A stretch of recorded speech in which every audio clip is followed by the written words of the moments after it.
안녕하세요. 이용기 연구위원입니다. 오늘은 유고의 티토 대통령 묘소를 방문한 소감을 중심으로 말씀드리겠습니다. 유럽을 100일간 여행하면서 세르비아의 수도 베오그라드를 방문했습니다.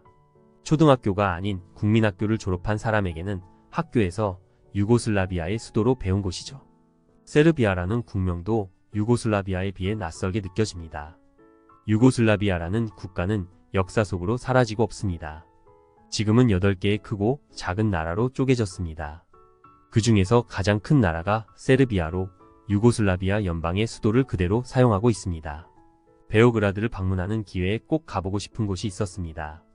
유고슬라비아 연방 공화국의 종신 대통령 요시프 브로즈 티토가 잠들어 있는 묘역이죠.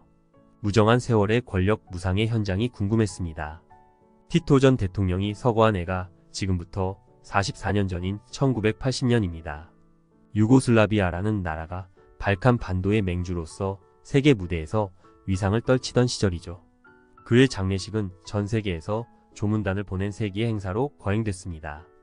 국왕 4명의 현직 대통령 31명, 외무장관 47명, 각종 국제기구, 수장 등 1,000명이 넘는 해외 조문객이 참석해 고인의 서거를 애도했습니다.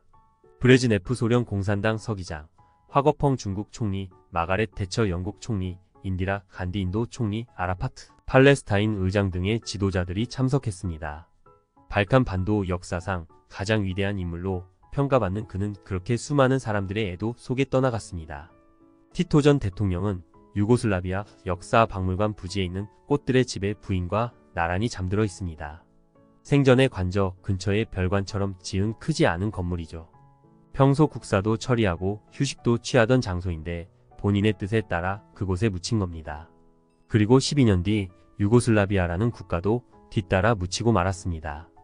형제애와 단결이란 기치 아래 여러 민족과 공화국을 하나로 통합해 만든 유고 연방이 해체된 것입니다. 그것도 곱게 갈라서질 못하고 민족 간 피비린내 나는 내전까지 발생해 수많은 희생자를 낳았습니다. 어제의 형제가 남보다 못한 철천지 원수가 된 겁니다. 그의 묘소가 티토 기념관으로 꾸며져 공개됐을 때만 해도 수많은 국내외 참배객이 줄을 이었습니다.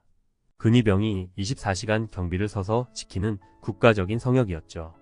해외에서 방문하는 외국의 주요 인사들의 참배 코스였습니다.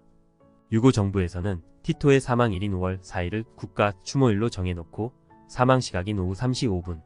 정각에는 사이렌 소리에 맞춰 길 가던 사람은 물론 달리던 차까지 멈춘 채 애도를 표했을 정도였습니다. 그러던 묘소가 지금은 찾는 사람 없이 썰렁하기만 합니다. 어쩌다 외국 관광객이 한두 명 찾아올 뿐입니다. 묘역을 지키는 경비병은커녕 나이 드신 할아버지 한 분이 지키고 있을 뿐입니다. 그 흔한 꽃다발도 볼 수가 없죠. 관광객들이 대리성묘 주위를 맘대로 돌아다니며 사진을 찍습니다. 메모리얼 센터로서의 기능은 1996년 공식적으로 막을 내렸습니다. 지금은 이름조차 희미해진 국가의 대통령 내외가 잠들어 있는 묘소에 불과합니다. 근처에 있는 유고슬라비아 역사박물관도 비슷한 운명을 걷고 있는 건 마찬가지입니다. 지금은 내부를 리모델링 중인지 차단벽으로 가려져 있습니다. 박물관의 중요한 자리를 차지했던 티토 전 대통령의 소장품은 묘소 옆 임시박물관에 보관 중입니다. 정식 건물이 아닌 간이 막사 같은 건물에 재임 중 외국에서 받은 각종 선물을 비롯해 정복 등 개인 물품이 진열돼 있습니다. 연방이 해체된 상황에서 유고슬라비아란 이름의 박물관도 방치되고 있는 겁니다. 티토의 묘소와 박물관이 세르비아의 관할하에 있고 내전의 후유증까지 겹쳐 애착이 갈리 없을 것입니다. 티토는 20세기를 대표하는 세계적인 지도자 중 한 명입니다. 발칸반도 역사상 가장 큰 제국을 건설해 통치한 인물이죠. 로마 시대에는 로마인들에게 중세 이후는 오스만 터키 제국과 오스트리아 마이너스 헝가리 제국의 틈바구니에서 순환을 당하며 살아온 지역이 바로 발칸반도입니다. 그러나 티토라는 걸출한 인물 덕분에 세계 무대의 발칸의 존재를 알릴 수 있었습니다.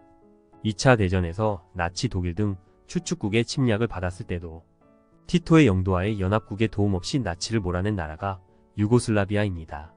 티토는 미국의 아이젠하워나 프랑스의 드골같이 사관학교를 졸업한 직업 군인도 아니었습니다. 찢어지게 가난한 집안의 10남매 중 7번째로 태어나 초등학교 4학년까지 다니고 중퇴한 게 학력의 전부입니다. 20대 청년이 될 때까지 공장을 전전하며 노동자로 일했습니다. 제대로 공부한 적도 없습니다. 일터에서 부당한 대우에 맞서 파업을 주도하는 등 체험을 통해 자생적 사회주의자가 되었다고 할 수 있습니다. 감옥을 들락거리면서 동지들을 만드는 조직력과 치밀한 전략으로 서서히 두각을 나타냅니다.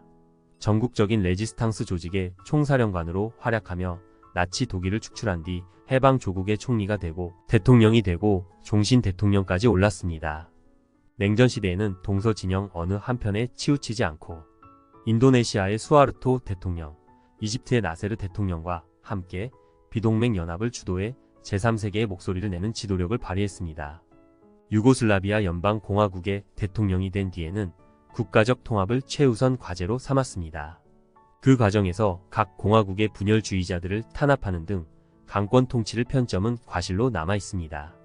묘소 아래 잔디 정원에는 티토의 동상이 서 있습니다. 군복 차림에 외투를 걸친 모습입니다. 시선을 발 앞에 두고 뭔가를 골똘히 생각하고 있는 표정입니다. 자신이 평생을 바쳐 이룩한 유고슬라비아 연방이 뿔뿔이 흩어진 것도 모자라 인종 및 민족 갈등으로 내전을 치른 데 대한 통한의 모습일까요? 아니면 묘소를 남긴 것조차 후회하는 모습일까요? 티토의 생각이 궁금해지는 베오그라드 여행이었습니다. 시청해주셔서 감사합니다.